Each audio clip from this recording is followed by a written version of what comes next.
and goods across the border to say, hey, can we do business together? Can we operate a single market, right? And if Africa is going to realize its promise, one of the things that our fathers, realizes that we need to do and trade more with each other. And there has been negotiations on how can we, reduce tariffs or make movement of persons and goods freer on the continent, explaining to a layman anyways. That's why I'm using, such languages. And then, of course, over the years, 2019, of course, agreement was ongoing to say, how can we, become a single market to reduce tariff, to reduce other non-tariff barriers to trading, with each other. So African Continental Free Trade Area is the largest single market in the world in terms of participating country. 54 countries coming together to say, let's do business together. And then, of course, a cumulative population of 1.5 billion people and cumulative GDP of $3.4 trillion. And, of course, over the next 10 years, we're looking to, the projection are that we're going to be able to double that to a $7 trillion economy, if we are able to increase trade with each other. As it stands right now, intra-African trade, that's trade within the continent, African trading with each other is currently less than 18%. It's just about 18%, compared to, Europe, where you have, Europe is in high 60s, close to 70% European EU trade. And of course, in Asia is in high 50s, looking at, like almost 60% of trading with each other. So if Africa is going to realize its promise for a continent that has the deposit of 31% of mineral resources and raw materials that the world require is here, if we agree to create a value chain, a regional value chain, trade amongst each other, we're able to, create more jobs, attract foreign direct investments. We can, manufacturing industrialization can happen, and we can create jobs for people. We can retain our talent within, the continent. And of course, you're aware that Africa is 7 out of 8 youngest countries in the world in terms of demography and age are African countries. Yeah. So by 2050, 1 out of every 5 Africans will be, one out of every 5 humans on Earth will be Africans, right? And they'll be younger than 25. So that tells you that beyond just the mineral resources, Africa is the talent hub of the world. So can we harness the resources we have, connect them with the local assets, with the talents that we are breeding on the continent to create a more sustainable and more inclusive economy so that we can achieve Agenda 2063 early, a peaceful, inclusive, prosperous Africa driven by Africans. So one of the tools to realizing the promise of Africa is actually the African Continental Free Trade Area that creates a single market, free movement of persons and goods across 54 African countries under a new regime, where tariff is reduced, the non-tariff barrier are also very much more reduced. So in explaining in simple terms, so that is it. So if you're a small business, what the African Continental Free Trade Area has done for you is to create a free access to market, for you across, the continent of Africa. Okay. I know that Africa is quite blessed with a lot of mineral resources, like you rightly mentioned. We have the population, and of course, we have quite a number of things to our advantage. But then, I know that at the ECOWAS level, we've had discussions around having a single currency. I know that we have had some discussions around having a single currency for us to trade, and that has not happened up until now. And even travels within the African continent is quite expensive. So how do we marry these with this new innovation, and how is it going to work for the benefit of Africans at the end of the day? Truly and truly, yes. I say to my students all the time, I teach in business school, so I tell them the challenges are there notwithstanding, right? Harmonizing our standards, harmonizing our currency, free movement of persons. If you take, road travels, or even the cost of flight is expensive. The challenges are there. And I hope we get to, later in our conversation, I hope we get to a point where we talk about infrastructure and the need for us to actually improve on that. But regardless, it took European Union almost 40 years for them to realize, about 40 years for them to realize a single market. So Africa is moving, yes, maybe not at the pace that a lot of us would expect, but we are making progress, steady, we're making progress. Nigeria has led in making sure that most African countries that carry African passports can access Nigeria without visa requirement. Other countries are following suit, and we are seeing, policy adjustment across borders today. It's sad what is happening in South Africa right now, and I hope that we can nip that in the bud because it's a major setback to the Africa that we are hoping for, the Africa we want and the Africa we are building.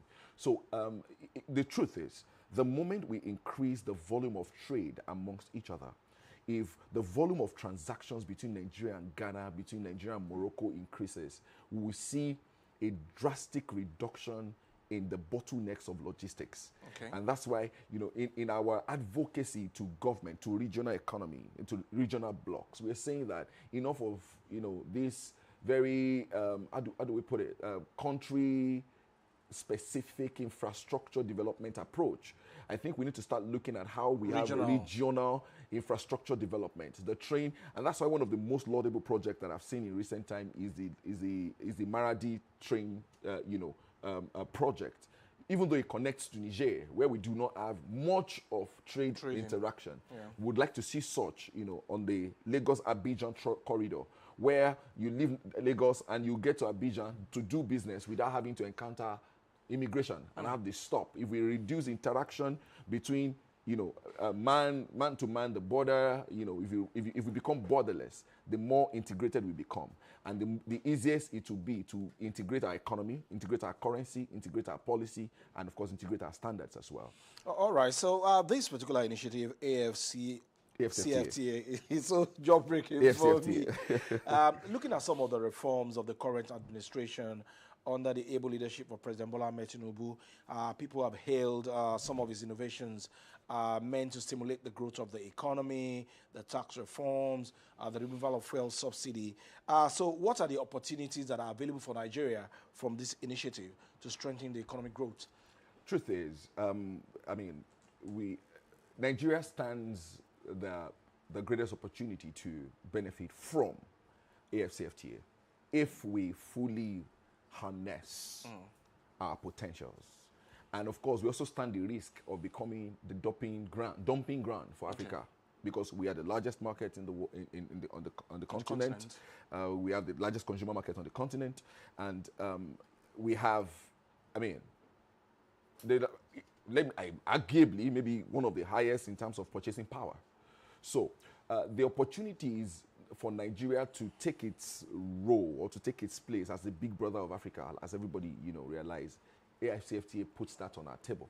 So for Nigeria, it creates opportunity for industrialization and manufacturing, because the talents are here. We have large utilized arable land. We have, all we need to do is just to ensure that we become very intentional and ruthless in our policy reforms and, of course, infrastructural development. Nigeria stands a great chance, and thank God for our president, like you said. We've seen some reforms. We've seen the intentionality of, the government to drive non-oil export. Thanks to our Honorable Minister for Industry, Trade and Investment. We've seen Dr. Jumoke Oduwole, who has been very relentless at ensuring that, Nigeria moves from just oil-dependent, export country to non-oil export. And we've seen that improve. We've seen some policy reforms that has encouraged this. So Nigeria stands a great chance, to create jobs, to industrialize, to attract foreign direct investment if, we begin to drive the implementation beyond just documents, policy documents and conversations, and we begin to, let's position small businesses, the private sector as driver of the AfCFTA and the promises it holds for us as a country. Okay, despite all of the reforms of the current administration, and of course you did commend Mrs. Jumoke Oduwole. I also know that the Honorable Minister of Mineral Resources, Dele Alake, is also doing a lot. Is this the greatest opportunity for Nigeria as the giant of Africa to also diversify the economy of the country in a way by depending less on oil, which is the mainstay of our economy? I think, if you look at it over the past maybe year or two, our dependence on oil has drastically reduced. And we must commend the president, like you said, the Minister for Mineral Resources. Recently, of course, you saw the policy, executive order to ban the exportation of cocoa from Nigeria to Western countries, and you see that we are saying we are not exporting raw materials anymore. A certain level of value addition must be given to the resources before it is being exported. Such intentional, deliberate decision and policy reform that gives power to local producers and that give power to local manufacturers and that attract foreign direct investment to the country, they are the right direction to go. So if we continue to do that, if we continue to drive value addition, if we continue to encourage our SMEs, if we continue to drive, because largely export activities in Nigeria is largely informal. So if we begin to have formalize some of these informal sector, structured, help them to get structure and capture them in the net, take the right data that can inform our decision making, and we continue at the pace the government is going, I think that we're on the right path. Really, we are really on the right path. I love your optimism, but for me, I'm a realist. Looking at the situation of Nigeria today, in terms of policy implementation, in terms of some of the programs of government as we stand today, can you confidently say that Nigeria is indeed ready to compete in a single African market? I want us to be very realistic. No, we're not ready. Readiness is a work in progress. Do we have potential? Yes. Are we taking the right steps? Yes.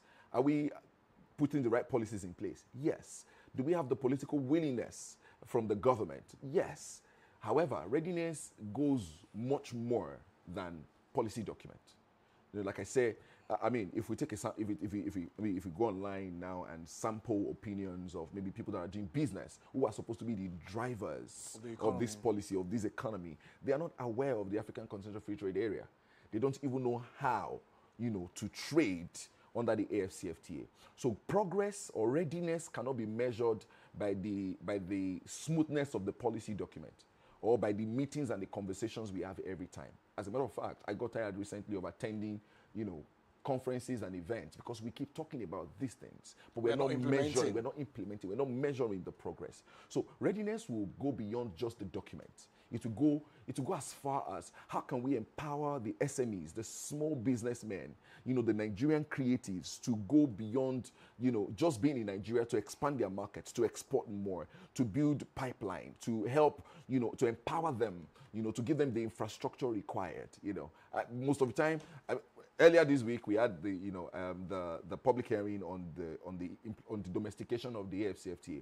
Amazing initiative, and for the first time I saw the ministry reach out to private sector to get their buy-in into the domestication, if there is a need for us to establish a commission for the AfCFTA and all of that. If we begin to continue to do that and then empower the SMEs, the small businesses, the manufacturers, the chambers of commerce, the business communities, the local farmers, the creatives, the fashion designer, for us to be able to create practical market access for them and measure by data collection, I think continuously we're going to do that. We're going to improve our chances of readiness. And of course, infrastructure as well is very, very important. And of course, I mean, we can't continue to criticize the government without giving the credit to them where it's necessary. This is the Lagos-Calabar Coastal Road is a very strategic infrastructure for us to enhance our readiness for AfCFTA. The Sokoto-Badagry, yes, for Sokoto-Badagry, road is also another thing. You see, the government is opening up the country. But of course, there is so much more work that needs to be done. Our port infrastructures need to be improved. Today, the cost of freight is expensive in Nigeria because of congestion at the port. So can we open up? Thanks to the Lekki deep sea port project that is already underway. We are hearing that, of course, the Badagry deep sea port project has been lagging for a long time. Can we invest in dredging our waterways to make you know, the ports in Calabar, in Delta, in Port Harcourt, you know, in Akwa Ibom. Let's decentralize the dry ports in the north. You know, we need to just make sure that we are intentional at our infrastructure development that prepares us as a country to really lead and champion, you know, the African Continental Free Trade Area Agreements implementation beyond the policy documents and the programs and the conversations. For you, infrastructure will be key for us to tap from the gains of this initiative. Very key. Very key. Okay, beyond infrastructure now, you cannot play big on the African continent without infrastructure, like you rightly mentioned. Power for me is very key. If indeed you want to play big when it comes to production. And here we are as a country, we're still under 5,000 megawatts. So how do we want to play big at that continental level if power is still a problem at this particular time? It's a major problem. Electricity is a major problem. Manufacturing requires that we are very ruthless, and I hope that the government, of course, the government watches this, they listen, they are aware of some of these lacuna and the gaps. You know, the reforms, the policy reforms in Nigeria today has continued to improve foreign direct investment, and Nigeria has become the bride of foreign direct investment on the continent today because of the bold reforms of the current administration.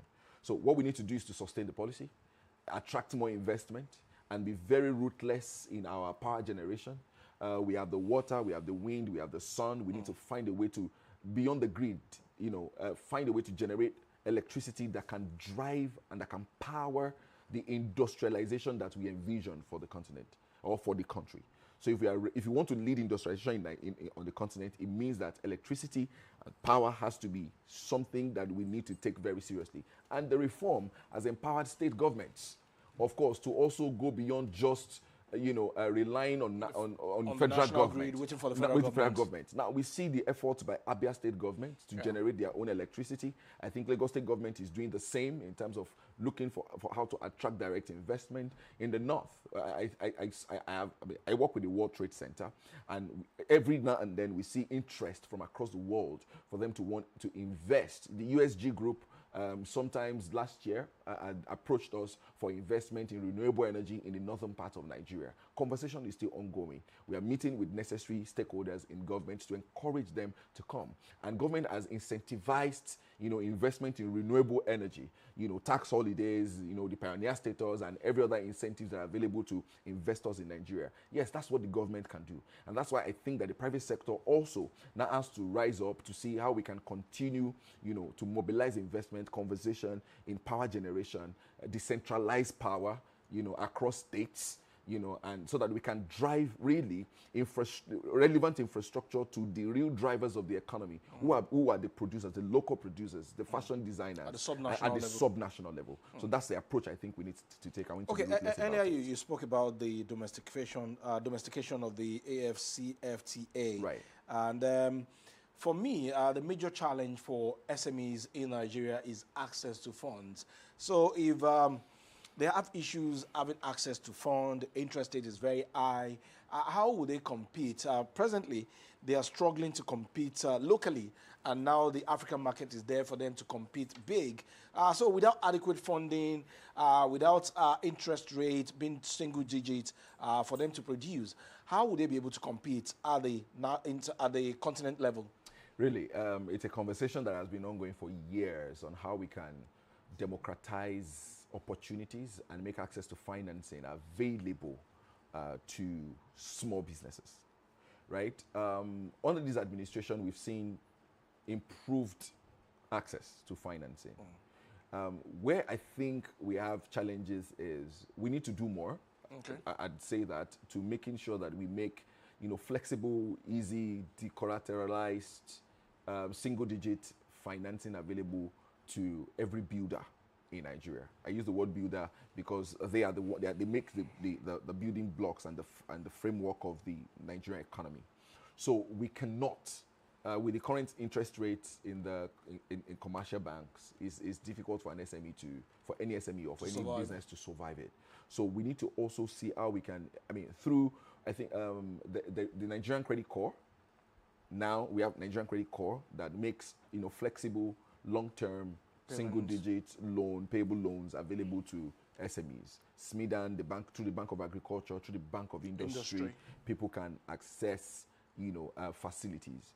But the cliche and the assumption that these privileges are meant for just the few that have political influence, and that, that wrong label on some of these facilities has really inhibited a lot of people from accessing this financing. Although we cannot leave MSME financing to government alone. That's why I say private sector also need to do better. At the World Trade Center currently, we are on a project we call it the Homeland Capital. And that's what we're trying to do, is to leverage the growing diaspora community, the diaspora population of Nigeria across the world to facilitate investment into critical area of the economy. They're looking for a trusted pipeline, and we at the World Trade Center are presenting ourselves as a trusted pipeline to mobilize funds, from diaspora community. We have a target to raise $40 million over the next 5 years, investing into, agriculture, investing into tech, investing into fashion, investing into the creative, sector. And of course, we must acknowledge the work the AfCFTA Bank is doing as well to making, financing available on the continent. However, the question is, can a small business, can an SME access the loan or the facility of AfCFTA Bank? So we need to actually start to see Nexim do a lot more in terms of making financing available at a single digit for people that are export focused. And we also need to have, we need to desensitize our people of this idea of these opportunities are available in government. The credit card, BOI, is just for some privileged few. It is available to everyone. I know people who have, accessed loan with Bank of Industry. Just make sure that you put your books in place and in check, and of course, join a business community and don't do life alone. You'll be surprised at what is happening at local chambers of commerce, that, can facilitate the speed at which we can realize the promise of AfCFTA for Nigeria. So I agree with you, financing is key, and we need to actually see what we can do to invest better in small businesses. So when you do a critical assessment of the Nigerian economy as we speak today, we still tend to be tilting more towards import instead of exporting. So what kind of export strategy do we put in place for these AfCFTA for Nigeria to indeed play big? I think our import dependence is drastically reducing. Okay. I use the word drastically reducing. The current government is encouraging local production as much as possible. We are more, our export proceeds in the last 2 years has drastically increased compared to previous years. And then what I think we need to do more to drive export is to see how we drive productivity at the local level. We need productivity at the local level. What do you mean by that? It is very important that we encourage every, farmer, every fashion designer, every creative, the NEPC is trying its best. The NEPC, the National Action Committee for the AfCFTA, they are trying their best under the GTI, Guided Trade Initiative, to drive access to market. But like I said earlier, it's just important that we leverage the private sector and give them the opportunity to really drive the implementation of the AfCFTA. It is very important. Chamber to chamber, chamber of commerce to chamber of commerce. We are seeing bilateral chambers of commerce rather, spring up. There's Nigerian Benin Chamber of Commerce now. There's Nigerian Ghana Chamber of Commerce. Before, we used to have just Nigeria with British, Nigeria, America. At the moment we begin to connect the private sector, market to market, and we increase demand and productivity at our own national level, local level, you'll be amazed at how fast or how